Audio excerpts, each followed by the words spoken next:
Hello students, standard 10 English second language unit 6. વિદ્યાર્થી મિત્રો, unit 6નું નામ છે આઈ લવ યુ ટીચર. શિક્ષક હું તમને ચાહું છું, ટીચર હું તમને ચાહું છું. વિદ્યાર્થી મિત્રો, આ જે યુનિટ છે એ ટીચર એટલે કે શિક્ષક અને વિદ્યાર્થી વચ્ચેની આત્મીયતા જે છે એમનું તાદ્રશ્ય દર્શન કરાવતું, એમનો તાદ્રશ્ય પરિચય આપતું આ સરસ મજાનું યુનિટ છે જેને આપણે ભણવા જઈ રહ્યા છીએ. Late start. ચાલો શરૂઆત કરીએ. અહીંયા એક પ્રિટાસની અંદર સરસ મજાની પોએમ આપેલી છે, જોઈએ આપણે. A teacher is a friend. Teacher છે એક મિત્ર છે. હુ ટ્રાયસ ટુ ગીવ યુ વિંગ્સ, જે તમને પાંખો આપવા પ્રયત્ન કરે છે. શિક્ષક એક મિત્ર છે જે તમને પાંખો આપવા પ્રયત્ન કરે છે. By teaching English, reading and fun things. કેવી રીતે તમને પાંખો આપવા પ્રયત્ન કરે છે? તો ઇંગ્લિશ શીખવીને, વાંચન શીખવીને અને રમૂજી વાતો કહીને તમને પાંખો આપવા પ્રયત્ન કરે છે. A teacher is like another parent. જો મનાય તો શિક્ષક એક બીજા મા બાપ જેવા છે. શિક્ષક બીજા મા બાપ જેવા છે, પેરેન્ટ્સ જેવા છે. સો કેરિંગ, ખૂબ કાળજી લેનાર છે. એન્ડ મેક શ્યોર, અને તમને ચોક્કસ બનાવે છે. You have no trouble. And make sure, અને ખાતરી રાખે છે. યુ હેવ નો ટ્રબલ, તમને કોઈ તકલીફ નથી એવી ખાતરી કરે છે. And for all problem secure, અને દરેક સમસ્યાઓનું સમાધાન કરે છે, દરેક સમસ્યાઓનું નિરાકરણ લાવે છે. તો વિદ્યાર્થી મિત્રો, અહીંયા સરસ મજાનું યુનિટ આપણે જોઈ રહ્યા છીએ. એ યુનિટનું નામ છે આઈ લવ યુ ટીચર. શિક્ષક હું તમને ચાહું છું. વિદ્યાર્થી મિત્રો, આ સરસ મજાનું છઠ્ઠું યુનિટ અને એમનું રીડ જે છે આઈ લવ યુ ટીચર. ટીચર હું તમને ચાહું છું, શિક્ષક હું તમને ચાહું છું. જોઈએ આપણે યુનિટ શરૂઆત કરી રહ્યા છીએ યુનિટની.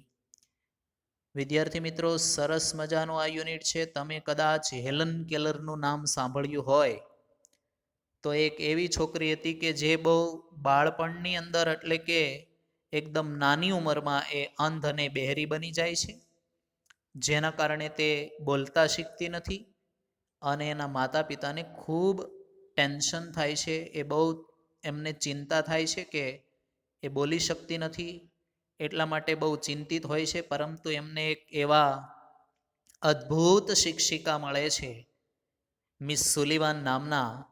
એટલે એમના જીવનને બદલી નાખે છે અને ખરેખર એમના માટે એક ગોડ ગિફ્ટ હોય એવું અહીંયા લાગે છે. જોઈએ આપણે unit. Helen Keller became deaf and blind when she was very young. Helen Keller became એટલે બન્યા, deaf એટલે કે બહેરા, and blind એટલે અંધ. હેલન કેલર ખૂબ નાની ઉંમરમાં, when she was very young, when એટલે જ્યારે, she was very young, very young એટલે ખૂબ નાના હતા ત્યારે. હેલન કેલર ખૂબ નાની ઉંમરમાં એ બહેરા અને અંધ બન્યા. ડીફ વ્યક્તિ એટલે શું? ડીફ એટલે શું? તો one who can not hear. જે વ્યક્તિ સાંભળી ન શકે ને એ ડીફ એટલે બહેરા કહેવાય. અને બ્લાઇન્ડ, બ્લાઇન્ડ એટલે one who can not see, જે જોઈ ના શકે. વિદ્યાર્થી મિત્રો, આ બે વસ્તુ જીવનમાં ના હોય ને, સાંભળી ન શકે અને જોઈ ના શકે, તો જીવનની કલ્પના જ અશક્ય છે. તમે ઇમેજિન કરો, કલ્પના કરો કે તમે સાંભળી શકતા નથી, એટલે તમને કોઈ અવાજ બવાજ કાંઈ આજુબાજુનું સંભળાતું નથી, કોઈ વોઇસ નોઇઝ કોઈ પ્રકારનું કાંઈ નથી સંભળાતું. બ્લાઇન્ડ, તમે કશું જોઈ શકતા નથી. તો આ બે વસ્તુ ના હોય ને તો દુનિયાની કલ્પના ના થઈ શકે. તો અહીંયા હેલન કેલરની એવી પોઝિશન વિદ્યાર્થી મિત્રો નાનપણની અંદર આવી કે ખૂબ નાની ઉંમરમાં એ બહેરા બન્યા અને અંધ બની ગયા.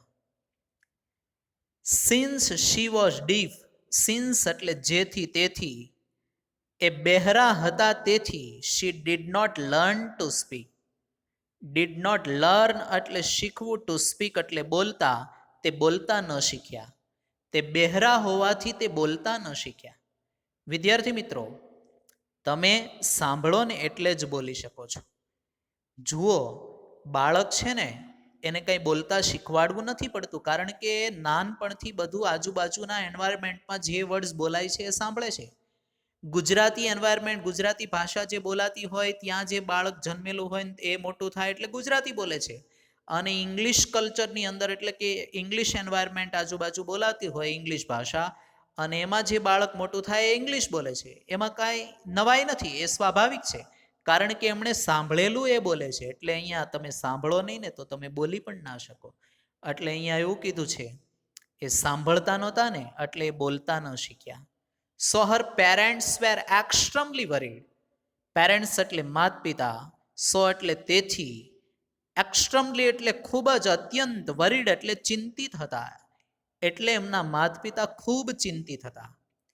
Than they found Miss Sullivan, a teacher for the deaf and blind. Then એટલે ત્યારબાદ, ધે એટલે તેઓએ, ફાઉન્ડ એટલે એક મળ્યા, ગોત્યા, મિસ સુલિવાન, મિસ સુલિવાન નામના શિક્ષક મળ્યા એમને.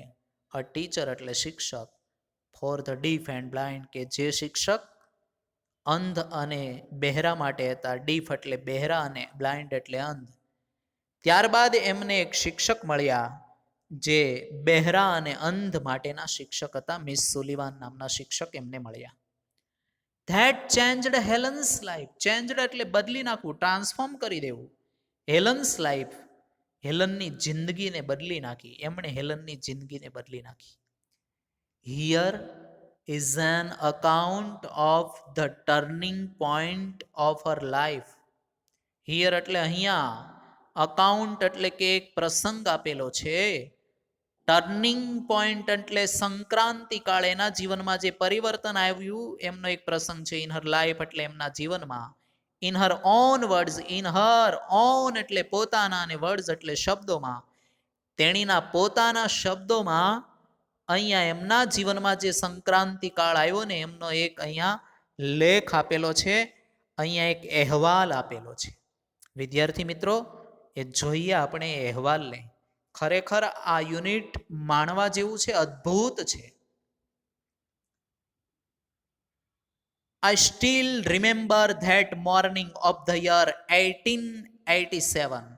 સ્ટીલ એટલે હજુ, એ રિમેમ્બર એટલે યાદ છે. અહીંયા એમના ટીચર નથી બોલતા, પણ હેલન કેલર પોતાના શબ્દોમાં બોલી રહ્યા છે. એ પોતાના શબ્દોથી આ જે એમના જીવનમાં જે પ્રસંગ બન્યો છે એમનું વર્ણન કરી રહ્યા છીએ. I still remember that morning of the year 1887. Morning એટલે સવાર, એ 1887 વર્ષની સવાર હજુ એ મને યાદ છે. I was just 7 years of age then. Just એટલે માત્ર, 7 years એટલે 7 વર્ષની, એજ એટલે ઉંમર, ધેન એટલે ત્યારે, ત્યારે મારી ઉંમર માત્ર 7 વર્ષની હતી. વિદ્યાર્થી મિત્રો, એ સમયે મારી ઉંમર માત્ર 7 વર્ષની હતી એવું હેલન કેલર જણાવે છે. માય ટીચર, મારા શિક્ષિકા, Anne Sullivan came to our house. મારા શિક્ષક એન સુલિવાન અમારા ઘરે આવ્યા. કેમ ટુ એટલે અહીંયા આવ્યા, ટુ અવર હાઉસ એટલે અમારા ઘરે, કેમ એટલે આવ્યા. કમનું વીટુનું રૂપ છે કેમ. તે દિવસે, ધેટ ડે એટલે તે દિવસે મારા શિક્ષક એન સુલિવાન મારા ઘરે આવ્યા, અમારા ઘરે આવ્યા. નેક્સ્ટ ડે એટલે બીજા દિવસે, શી led me into her room. બીજા દિવસે તે મને તેણીના રૂમમાં દોરી ગયા. લેડ એટલે દોરી જવું, લીડ એટલે દોરવું, અને લેડ એટલે દોરી ગયા. લીડ જે છે દોરી જવું, એનું વીટુનું અને વીથર્ડનું રૂપ છે led. She led me into her room. તે મને તેણીની રૂમમાં લઈ ગયા, દોરી ગયા. And gave me a doll. Gave એટલે આપ્યું, અને ડોલ એટલે ઢીંગલી, મી એટલે મને, અને મને સરસ મજાની ઢીંગલી આપી. તે મને તેમના રૂમમાં લઈ ગયા. બીજા દિવસે તે મને તેના રૂમમાં લઈ ગયા અને મને ઢીંગલી આપી. વિદ્યાર્થી મિત્રો, સરસ મજાનું આ રીડ છે, આપણે અભ્યાસ કરી રહ્યા છીએ આ રીડનો. અને આગળ જોઈએ આપણે. આઈ played with it for a while. Played એટલે કે રમી, વિથ ઇટ એટલે એમના વડે, ફોર અ વાઇલ એટલે થોડી વાર માટે, ફોર સમ ટાઈમ હું થોડી વાર માટે એમનાથી રમી, એ ડોલથી હું રમી, ઢીંગલીથી હું રમી. Then Miss Sullivan made some finger movements on my palm. Then એટલે ત્યારબાદ મિસ સુલિવાને, મેડ સમ ફિંગર મુવમેન્ટ્સ એટલે હાથની આંગળીઓનું હલનચલન કર્યું, એટલે આંગળીઓનું હલનચલન. ફિંગર મુવમેન્ટ્સ એટલે આંગળીઓનું હલનચલન. સમ એટલે થોડુંક અને મેડ એટલે કર્યું અહીંયા. ત્યારબાદ એમણે એમની આંગળીઓનું હલનચલન કર્યું. ઓન માય પામ, પામ એટલે હથેળી, માય એટલે મારી. એમણે મારી હથેળી ઉપર એમની આંગળીઓનું હલનચલન કર્યું.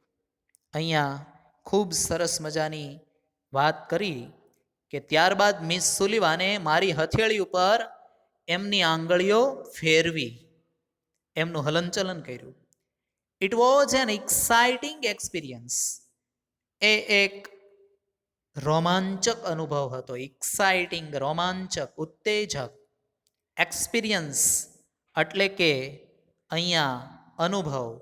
It was an exciting experience. એક રોમાંચક અનુભવ હતો. I got interested in that play. Got interested એટલે રસ પડ્યો. ઇન ધેટ પ્લે એટલે તે રમતમાં મને રસ પડ્યો. And started imitating the movements. Start એટલે શરૂઆત કરવી, ઇમિટેટિંગ એટલે નકલ કરવાનું. Copy, imitate means copy. To copy, to imitate means to copy. The movements એટલે કે હલનચલન આંગળીઓનું. શી મેડ વિથ હર ફિંગર એટલે એમની આંગળીઓ વડે જે એમનું હલનચલન કર્યું હતું મારી હથેળીમાં, એમની મેં નકલ કરવાનું ચાલુ કર્યું. મેડ વિથ હર ફિંગર એટલે કે જે એમણે આંગળીઓનું હલનચલન, આંગળીઓ ફેરવી હતી એમનું. I got interested in that play. મને તે રમતમાં રસ પડ્યો. And start imitating the movement she made with her finger. અને તેણે જે આંગળીઓનું હલનચલન કર્યું હતું મારા હથેળી ઉપર, એની નકલ કરવાની મેં શરૂઆત કરી. When I finally succeeded in doing that correctly. When એટલે જ્યારે, ફાઇનલી એટલે આખરે, સક્સીડેડ એટલે સફળ થઈ. સક્સીડ એટલે સફળ થવું. વિદ્યાર્થી મિત્રો, સક્સીડ વર્બ છે, સક્સેસ નાઉન છે, સક્સેસફુલ છે એ એડજેક્ટિવ છે, એડજેક્ટિવ છે એટલે વિશેષણ છે. In doing that correctly. Correctly એટલે યોગ્ય રીતે. જ્યારે હું યોગ્ય રીતે કાર્ય કરવામાં સફળ થઈને આખરે સાચી રીતે કાર્ય કરવામાં સફળ થઈ, નકલ કરવામાં સફળ થઈ. I was thrilled. મારા આનંદનો કોઈ પાર ન રહ્યો. મારો આનંદ છે એ બેવડાઈ ગયો. કહેવાનો મિનિંગ છે આઈ વોઝ થ્રિલ્ડ એટલે કે મેં રોમાંચ અનુભવ્યો. મારા આનંદનો કોઈ પાર ન રહ્યો. આઈ ડિડન્ટ નો. હું જાણતી નહોતી. ડિડન્ટ નો એટલે જાણવું. હું જાણતી નહોતી. ધેટ એટલે કે I was spelling doll. Spelling એટલે અહીંયા હું સ્પેલિંગ શીખી રહી હતી. ડોલ એટલે ઢીંગલીનો. હું ઢીંગલીની જોડણી શીખી રહી હતી એ મને ખ્યાલ નહોતો. અહીંયા કેવી સરસ મજાની વાત કરી કે જે ઢીંગલી આપી એના વડે હું થોડી વાર રમી. ત્યારબાદ મિસ સુલિવાને આંગળીઓનું હલનચલન મારી હથેળીમાં કર્યું અને એ બહુ રોમાંચક અનુભવ હતો અને એ રમતમાં મને રસ પડ્યો. અને ત્યારબાદ મેં એની કોપી કરવાનું ચાલુ કર્યું, નકલ કરવાનું ચાલુ કર્યું. એમણે જે આંગળીઓનું હલનચલન કર્યું હતું એવી જ રીતે. અને જ્યારે આખરે કાર્ય કરવામાં સફળ થઈ ત્યારે મને રોમાંચ અનુભવાયો. અમારા આનંદનો પાર નહોતો. અને હું જાણતી નહોતી કે હું ડોલનો સ્પેલિંગ શીખી રહી હતી. ઢીંગલીનો સ્પેલિંગ DOLL. ડોલનો સ્પેલિંગ શીખી રહી હતી. તો વિદ્યાર્થી મિત્રો, આ સરસ મજાની સ્ટોરીને આપણે નેક્સ્ટ લેક્ચરમાં આગળ વધારીશું. તો ફરી પાછા મળીએ નેક્સ્ટ લેક્ચરમાં.